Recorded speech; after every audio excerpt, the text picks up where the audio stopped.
ओम शांति। जय श्री कृष्ण। राधे राधे। आज के আর জীবন কথা নয়, আজকে শুনবো একটু কৃষ্ণ কথা। আজ শুনবো গোপাল কৃষ্ণের কাহিনী। একটা বৃন্দাবনের কোনো এক স্থানে একটি মন্দির ছিল। তো সেই মন্দিরের বাইরে একজন গরিব মানুষ, তিনি মোমবাতি, ধূপকাঠি এইসব নিজে হাতে বানিয়ে বিক্রি করতেন এবং এভাবেই তার দিন যাপন হতো। তো তার একটি ছেলে ছিল, বাচ্চা ছেলে। তো বাচ্চাটি হওয়ার সময় তার মা গত হন। তো ভদ্রলোক খুব কষ্ট করে বাচ্চাটাকে মানুষ করছিলেন এবং যেহেতু তিনি কৃষ্ণ মন্দিরের বাইরে এসব মোমবাতি, ধূপকাঠি বানিয়ে বিক্রি করতেন, এটাই তার জীবিকা ছিল, তিনি সাত করে ছেলের নাম রাখলেন গোপাল কৃষ্ণ। তো গোপাল কৃষ্ণ বড় হতে থাকলো কষ্টে, দারিদ্রে এবং বাবার সাথে একটু বড় হওয়ার পর থেকেই সেই মন্দিরের বাইরে বসে থাকতো। তার ছোট্ট থেকেই একটা গুণ ছিল, ওই খেলনার ঢোলগুলো সে বাজাতো। তো তার বাবা তাকে কিনে দিয়েছিল, সে ওখানে বাবার পাশে বসে বসে ওই খেলনার ঢোল বাজাতো এবং তার বাবা জিনিসপত্র বিক্রি করত। তো দারিদ্রতার কারণে এবং পরিবারে আর কেউ না থাকার কারণে গোপাল কৃষ্ণের পড়াশোনা শেখা হলো না এবং সে একটুখানি বড় হতে না হতেই তার বাবাও একদিন গত হলেন। ছেলেটি অসহায় হয়ে পড়ল, কিন্তু ওই মন্দিরের বাইরেই সে ঢোল নিয়ে বাজাতো এবং মানুষ তাকে টাকা পয়সা দিয়ে যেত। এরকম করতে করতে সে আরেকটু বড় হলো এবং এরপর আস্তে আস্তে সে মন্দিরে কীর্তন করতে শুরু করলো। মন্দিরে বড় ঢোল বাজাতে, ঢোল করতাল বাজিয়ে কীর্তন করতে শুরু করলো। কীর্তনের দলে সে যুক্ত হয়ে গেল মন্দিরে এবং সে অন্তর থেকে সে তার কৃষ্ণকে, তার ভগবানকে কীর্তন শোনাতো, ঢোল বাজাতো। ভীষণ সুন্দর ঢোল সে বাজাতো।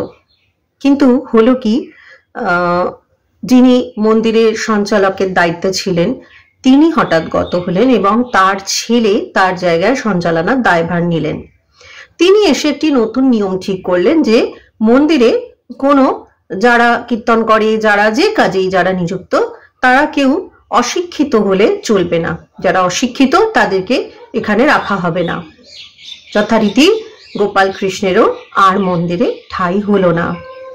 গোপাল কৃষ্ণের অপরাধ ছিল সে অশিক্ষিত, তার অক্ষর জ্ঞান ছিল না এবং এই কারণে গোপাল কৃষ্ণকেও মন্দির থেকে বিতাড়িত করা হলো। বাচ্চা ছেলে সে অসহায়ের মতো কাঁদতে শুরু করলো। এবার তার দিন যাপন হবে কি করে, সে কাঁদতে থাকলো তার ঈশ্বরের কাছে।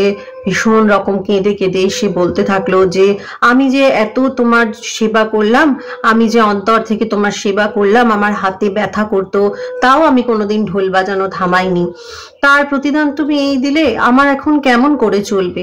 এই বলে সে কান্নাকাটি করলো কদিন এবং ওই রাস্তায় একধারে বসে আবার সে ঢোল বাজাতো। তো কিছু সহৃদয় মানুষ যারা তাকে ছোট থেকে দেখতো, তাদের একটু মায়া হলো। তারা তখন তাকে কিছু টাকা পয়সা দিয়ে সাহায্য করলো এবং বলল, তুই তো বাবার থেকে শিখেছিস, তুই মোমবাতি ধূপকাঠি বানাতে শুরু কর, আমরা তোকে সাহায্য করব। তো তাদের সাহায্য পেয়ে গোপাল কৃষ্ণ মনে একটু বল পেল এবং সে মোমবাতি ধূপকাঠি বানাতে শুরু করলো এবং ওই রাস্তার ধারেই বসে বসে সে বিক্রি করত। এভাবে তার দিন চলতে শুরু করলো এবং তার সততার জোরে, তার মিষ্টি ব্যবহারের জোরে সে ধীরে ধীরে বড় হলো এবং তার ব্যবসাও ধীরে ধীরে বড় হতে থাকলো। এই ছোট রাস্তার ধারে কাপড় পেতে ধূপকাঠি মোমবাতি বিক্রি থেকে একদিন সে একটা ঠেলা গাড়িতে বিক্রি করতে শুরু করলো। এরপর একটা অস্থায়ী দোকান থেকে একটা বড় দোকান এবং তার সাথে সে তার বয়সও বাড়তে থাকলো এবং বড় দোকান থেকে একদিন সে একটা বড় কারখানার মালিক হয়ে উঠলো এবং তার কাছে তখন অনেক টাকা পয়সা হলো। এর ইতিমধ্যে মন্দিরে আবার সঞ্চালকের ভূমিকা পরিবর্তন হয়েছে, অন্য সঞ্চালক এসেছেন। তিনি চিন্তা করলেন যে মন্দিরটা আমরা আরো বড় করব, আমরা আরো সাজাবো, আমরা তার জন্য ফান্ড জড়ো করব।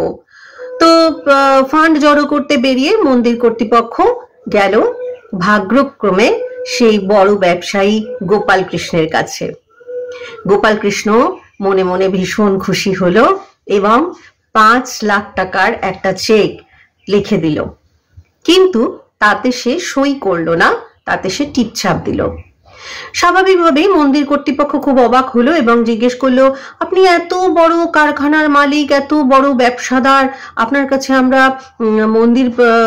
মন্দিরের জন্য অনুদান নিতে এসেছি, আর আপনি টিপছাপ দিচ্ছেন, আপনি কি পড়াশোনা?